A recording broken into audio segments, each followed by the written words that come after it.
Bonjour, bonsoir, salam alaikum, معكم formateur Zafir Youssef.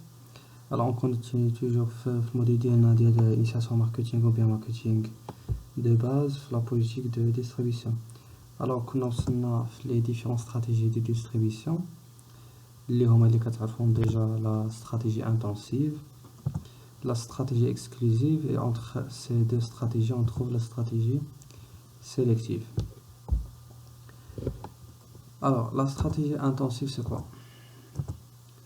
Alors, la stratégie intensive, ça concerne bien sûr généralement les produits de grande consommation. Alors, la stratégie intensive, c'est rendre les produits au maximum de points de vente. Donc, l'objectif de la stratégie intensive, c'est le produit DNR, c'est qu'on fait le plus grand nombre de points de vente, c'est qu'on partout. Alors, pourquoi? Pour faciliter l'accès et assurer la disponibilité permanente de produits. C'est le produit qu'on est disponible. C'est qu'on est disponible de façon permanente. Alors, l'exemple pour les produits de grande consommation, les كتعرفوهم اللي سميناهم اللي سميناهم كنا في la politique des produits, les produits banals. Le pain, les cigarettes, les boissons, les journaux, etc. هادو les entreprises sont obligées de les distribuer sur les différents points de vente. Alors, il y a la stratégie intensive. Alors bien sûr les avantages et les inconvénients on a plusieurs. Alors les avantages nous citer la couverture globale de marché. Donc c'est un avantage qu'on a une grande part de marché. Bien sûr la notoriété parce que à chaque fois le consommateur il chauffe dès que le produit qui existe toujours dit qu'on a une notoriété par rapport au produit ou par rapport à l'entreprise.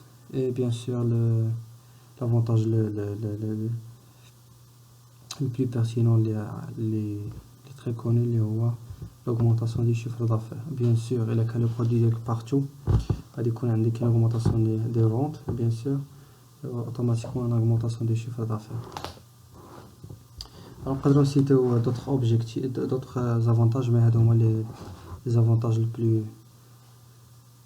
répandus. Alors, pour les limites, généralement, les produits sont de faibles marges bénéficiaires. À des produits de consommation qui ont une faible marge de bénéfices, mais qui ont très très très grand. Donc l'objectif c'est vendre le maximum pour qu'on une marge, pour un bénéfice significatif. Alors il y a la stratégie intensive tout simplement. Alors en deuxième la stratégie suivante il y a la stratégie exclusive. Alors la stratégie exclusive c'est le contraire de la stratégie intensive, c'est-à-dire les produits ça n'existe pas partout, ça concerne que les produits de consommation spécifique et très très spécifique. ماشي بحال les produits intensifs كتلقاهم partout, انا كتلقاهم يعني très très les produits de luxe ما كتلقاش هاد les produits partout. alors كما شفتوا هنا l'image خديت l'exemple ديال بوغاتي هذه c'est une entreprise ديال les automobiles de construction de voitures de luxe. donc هاد les voitures ما تلقاهم partout, ما تلقاهم حتى في l'Europe partout ولا في les pays développés, كتلقاهم غير très rarement كتلقاهم عند quelques célébrités. Donc la stratégie ça concerne bien sûr les produits très spécifiques, haut de gamme et de luxe. Alors le producteur au chaque idée, alors bien sûr le fabricant il limite le nombre de points de vente sur une zone géographique bien déterminée. Alors les avantages et les inconvénients de la stratégie exclusive. Alors, les avantages, comme vous le voyez, une forte marge bénéficiaire, qu'il y a une très très forte marge bénéficiaire, qu'il y a un contrôle efficace des points de vente, donc il maîtrise les points de vente ديالو, il ne كيوقعش ce qu'on appelle une rupture de stock etc. donc toujours il maîtrise bien les points de vente ديالو. Alors les limites parfois il risque d'être inconnu.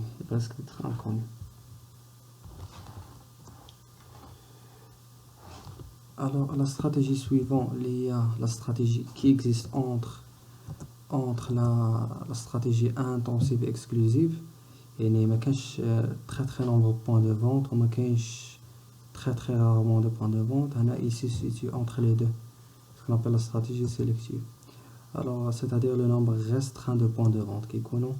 Alors, le nombre restreint. Alors, les avantages, je cite la réduction des coûts de distribution. Alors, au contraire de la stratégie intensive qui compte, il faut distribuer les produits sur maximum de points de vente. Il y a quelques points de vente, donc il y a un avantage de la réduction des coûts de distribution. On a comme la première séance, comme on a le coût de distribution, ça coûte très cher. Alors, les statistiques disent qu'il se trouve entre 30 et 50% des coûts de revient des produits. Donc, les coûts de distribution sont très chers. Alors, on peut citer d'autres avantages de la stratégie sélective. Alors l'entreprise, il évite la dispersion de ses efforts. Donc, les efforts sont concentrés. Alors, pour les limites, alors il ne convient pas lorsque la concurrence est importante. C'est un problème. Il est interdit de produire quelques points de vente. Si la partie fait une part de marché où la concurrence elle est féroce, elle est très forte, donc ça convient pas. Donc cette stratégie, ça convient pas.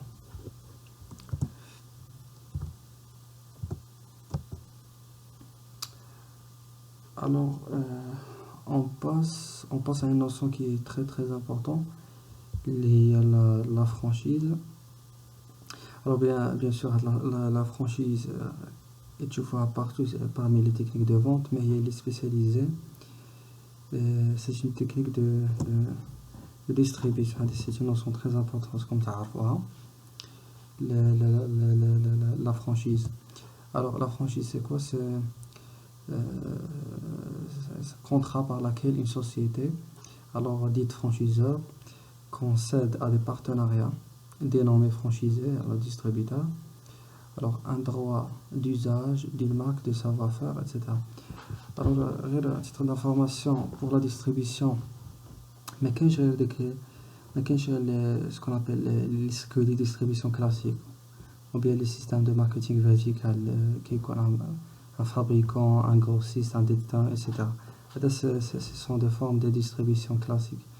Parmi les nouveaux techniques de distribution qui ont la franchise, alors un contrat par lequel un franchiseur, alors le franchiseur par exemple de n'importe quelle société, alors que tu fais un sort de partenariat, ماشي un partenariat, mais كتعطي ce qu'on appelle un franchisé, il connaît pas son physique ou moral, alors le droit de distribuer le produit de la société franchiseur. Donc par exemple il يقدر يبيع le produit de la société. Alors نقدر نعطيكم une autre définition ديال فيليب كوتلر من les livres ديالو le marketing et le management. Alors la franchise, c'est un accord entre le fabricant et le franchiseur et un réseau de détaillants, les frères franchisés, qui permet aux premiers de bénéficier d'un système de distribution. Donc on a le franchiseur, le but ديالو انه هذاك le franchisé ملي غادي يبقى ياخذ دوك les marchandises ديالو يفرق يبيعهم. هنا c'est une forme de distribution. C'est une forme de distribution. Et au lieu d'être le franchiseur, le fabricant هو يدير la distribution ou bien يقلب على une société اللي دير la distribution, يقدر يدير واحد الكونطرا ديال لا فرانشيز ويعطي هذاك لي فرانشيزي لو دروا انه يخدم بلو برودوي ديالو ويدير له la distribution.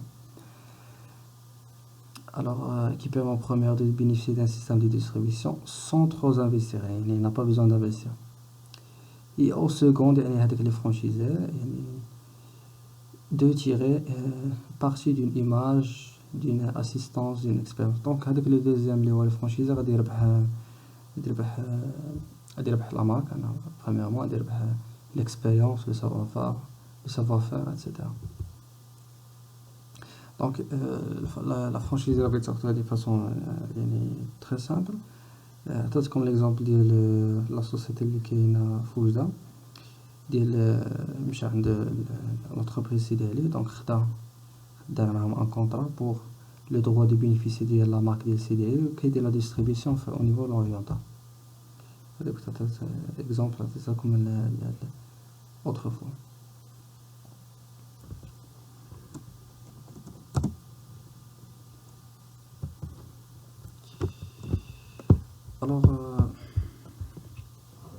alors كنا شفنا في لو كور دو استراتيجي ما فيها والو نعاود نشوفهم باسكو سون تري امبورطون اللي هما لا استراتيجي بوش. alors stratégie push parmi les stratégies de distribution c'est une démarche qui consiste à pousser le produit vers les consommateurs peu fidèles à la marque force de vente à la distribution. C'est une démarche qui consiste à pousser le produit vers le consommateur final peu fidèle à la marque. عطيتكم l'exemple ديال المارجان كيحطوا حدا على كاس ديالهم لي بونبون. دونك انت ملي كتمشي كتشري لي برودوي ديالك كتمشي مارجان كتخلص حدا على كاس الا بقى لك شي صرف كتشوف ديك لي بونبون. دونك ملي كيعرض لك الصرف يعني دي فاصون انديريكت سي ان فورس دو فونت كيقول لي زعما حتى داك الصرف اللي بقى لك باش تشري بيه ديك لي بونبون اللي كيكون حدا على كاس. هذه سي اون استراتيجي دو بوش يعني il push c'est-à-dire pousser en français et vous pousse d'acheter. Alors la stratégie de pull il regroupe les actions ayant pour but de faire venir le consommateur vers le produit. Donc toutes les actions qui permettent au consommateur d'acheter jette le consommateur vers le produit. Alors le pull marketing se traduit essentiellement par la communication publicitaire média et par la campagne de marketing. Donc les éléments اللي نشوفهم في la politique de communication. Donc l'essentiel تعرفوا هاد la stratégie de push. Donc on pousse le consommateur à acheter et la stratégie de pull.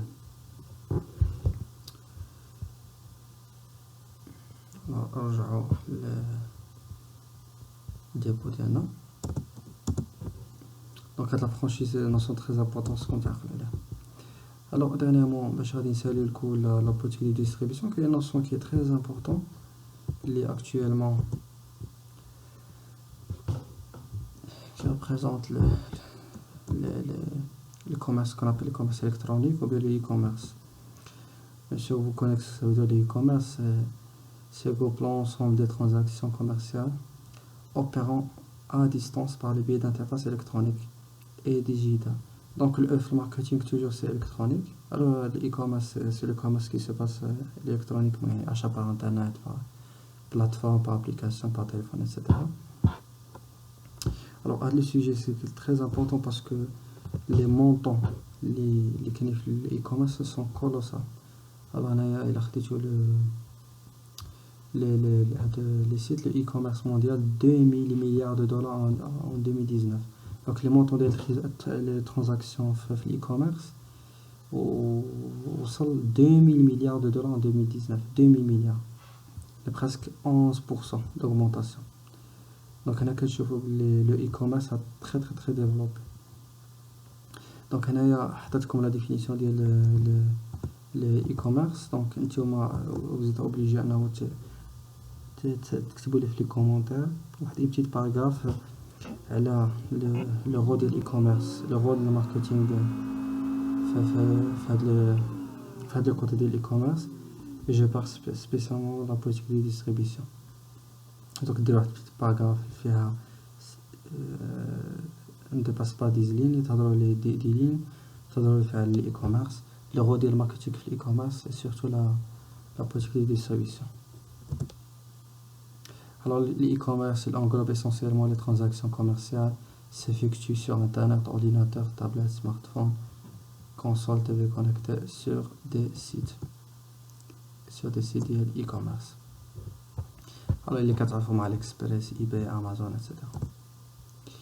Alors سالينا لو كور ديال la politique ديال de distribution. Alors l'essentiel كيما شفنا تعرفوا la définition de la politique de distribution, les canaux, la différence entre canaux et les canaux courts, longs, etc., les circuits et le réseau, la différence entre les trois notions.